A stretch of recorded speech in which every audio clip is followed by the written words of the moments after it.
I wish I was not on the chair. I would have really contributed. We have power rationing. So then on the overall, how you'll engage KPLC and the rest to see that we respect Kenyans in this holy month now. Thank you very much, Honorable Speaker. Honorable Speaker, I first want to thank... And the issue of also the hardships, yes. The water, yes.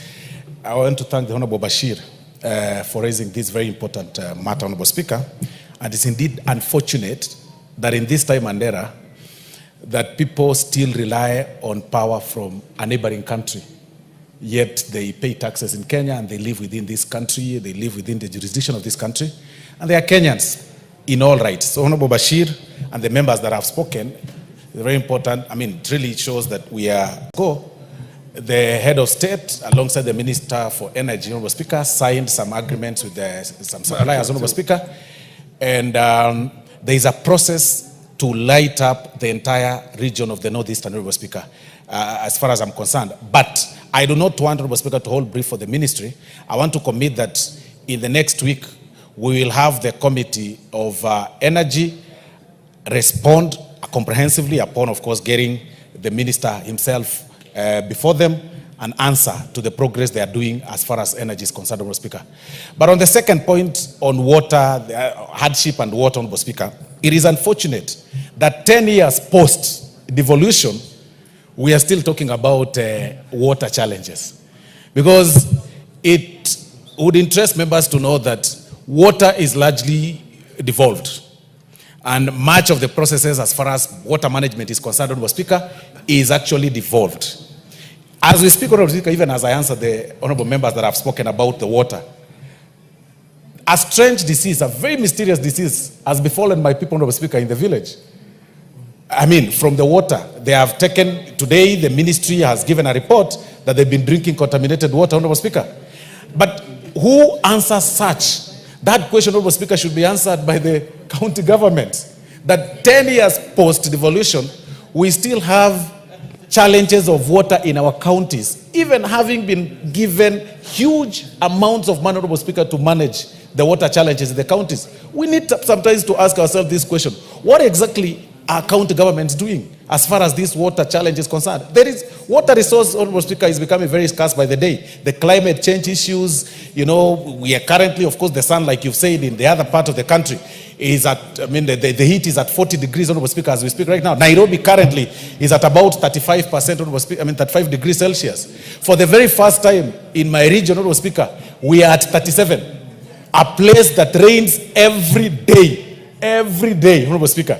You know, the other day, Honorable Speaker, the Honorable Kibagendo was saying that walking around the Gusii streets, each person is walking around with their whole bag of, you know, dust. Because when you get to the house, people look like, I don't know how, because it is very, very hot all over, Honorable Speaker. So even as we talk about those challenges, we perhaps need to pose this question to county governments, that while the national government should be working on the energy sector, like I've committed, the Energy Committee will handle this, and that I've said that there is a process already of procuring the suppliers of energy, Honorable Speaker.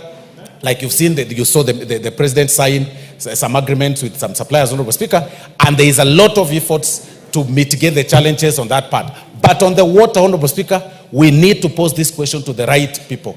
Nairobi, there is a challenge of water. Northeastern, there is challenges of water, Honorable Speaker. Gusii, in all the counties, there is a challenge of water.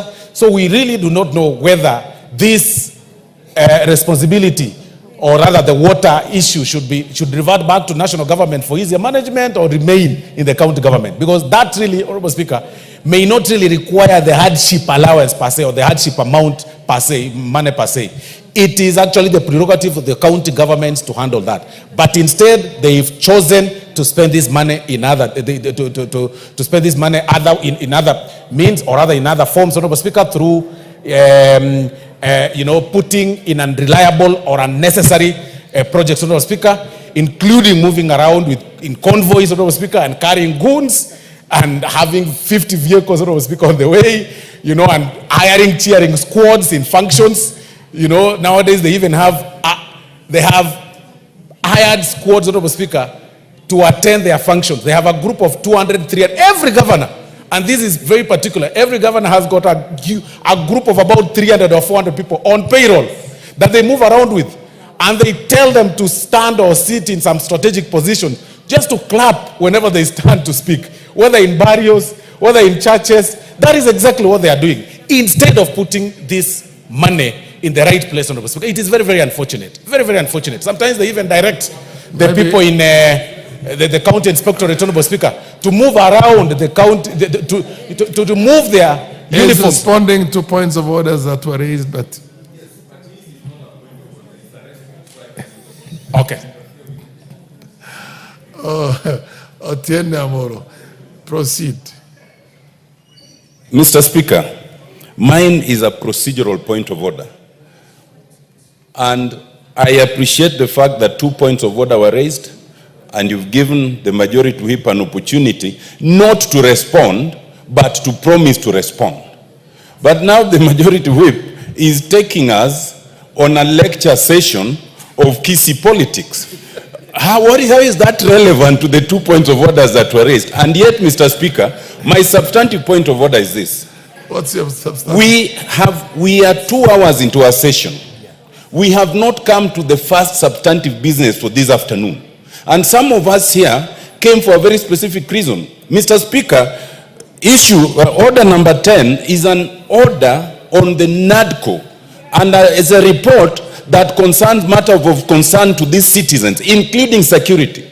As I speak here today, Mr. Speaker, this morning, I woke up to have lost 5 of my constituents.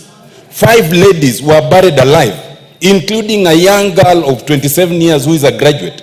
I was hoping we would get to this order so that we speak to the very substantive issues of concern to the nation, and we can leave the issues of Kisii and Nyamira politics to another later session. Thank you, Mr. Speaker.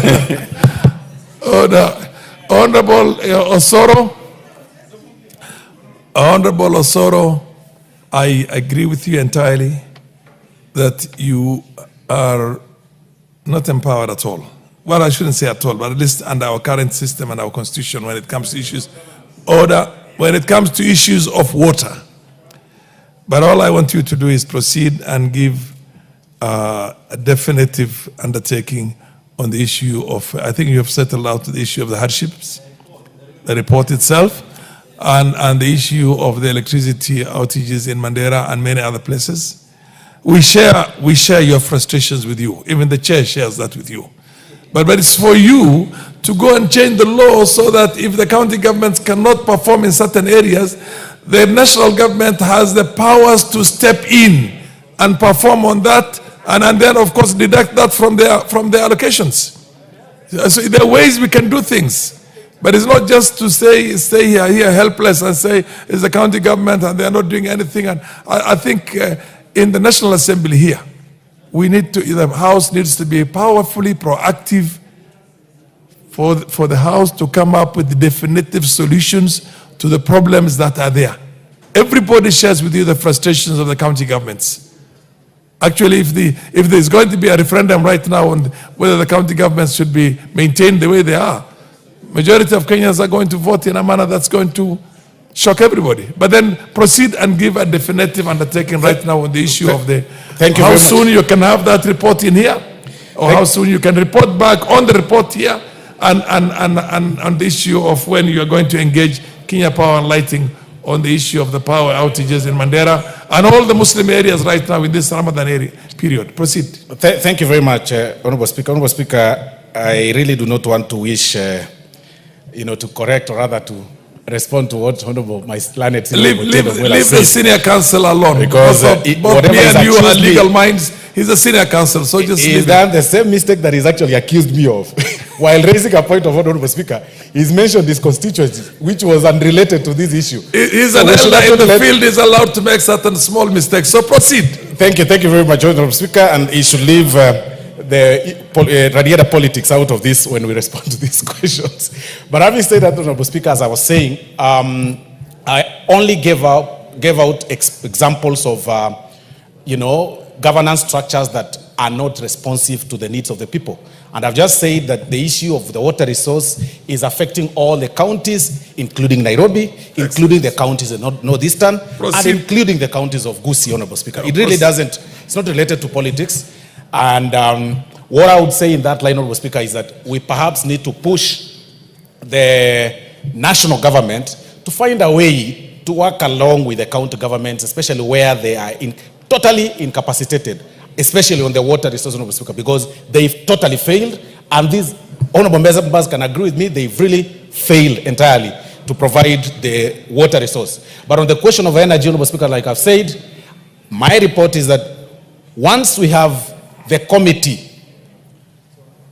constituted tomorrow, latest Thursday, Honorable Speaker, we perhaps give ourselves about 7 days when they go for elections for their new chairman, and then they'll come up with a structure of maybe the itinerary and the way they want to work, and get the report brought, or rather table the report once they're able to finish with their line. In the interim, given the fact that people are fasting in Mandera, give an undertaking right now on how you're going to engage Kenya Power and Lighting. In the interim, Honorable Speaker, immediately we finish here, I'll engage the Minister for CS for Energy and the PS, Honorable Speaker, and then I'll be able to give the answer on Thursday. Excellent. Done deal. Now, next order, honorable members, next order.